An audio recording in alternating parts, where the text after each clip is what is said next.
Perkenalkan, nama saya Mutmainah Ukas Abdul Latif, Stambuk G701-18113 dari kelas B. Pada kesempatan kali ini, saya akan menjelaskan mengenai apa itu uji toksisitas akut. Jadi, uji toksisitas akut adalah salah satu uji praklinik yang sangat penting. Uji toksisitas ini dirancang untuk menentukan efek toksik suatu senyawa yang akan terjadi dalam waktu yang singkat setelah pemajanan atau pemberian dalam takaran tertentu. Nantinya ada dua data yang terdapat pada uji toksisitas ini. Terdapat data kuantitatif dan data kualitatif. Data kuantitatif yang diperoleh uji toksisitas akut ini adalah lethal dose 50, yaitu suatu senyawa dapat digolongkan sebagai bahan yang sangat toksik atau extremely toxic hingga bahan yang tidak toksik atau practically non-toxic. Yang kedua yaitu data kualitatif. Data ini diperoleh meliputi penampakan klinis, morfologisnya, dan mekanisme efek toksik itu sendiri. Lalu saya akan menjelaskan mengenai apa itu lethal dose 50 atau LD50. Jadi LD50 adalah lethal dose 50% response, yang artinya dosis suatu zat pada LD50 dapat memberikan respon kematian sebanyak 50% dari total orang yang mengonsumsinya.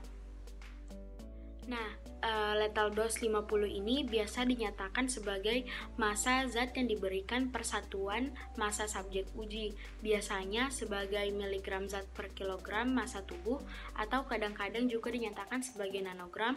Untuk ini cocok untuk botulinum, mikrogram, atau gram cocok untuk paracetamol per kilogram.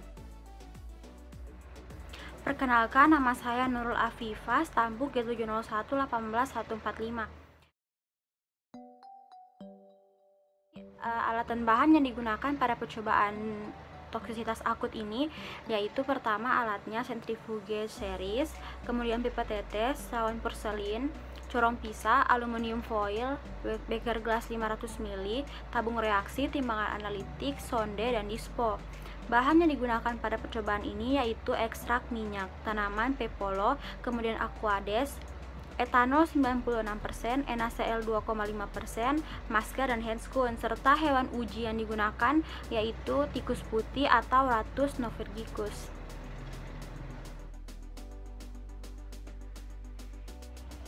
Selanjutnya, saya akan menjelaskan prosedur kerja pada uji toksisitas akut ini. Pertama-tama, hewan uji diaklimatisasi dalam ruangan percobaan selama kurang lebih 7 hari, dikelompokkan secara acak. Aklimatisasi ini adalah penyesuaian atau adaptasi suatu organisme hewan uji tersebut ke dalam lingkungan yang baru ia tempati. Kemudian, bila diberikan zat uji, itu diberikan secara oral.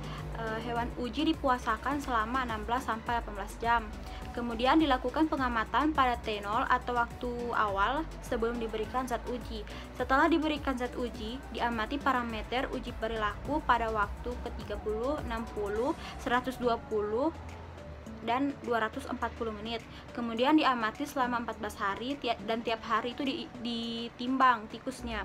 Kemudian setelah 14 hari dipuasakan, kemudian dibedah dan ditimbang organ-organnya.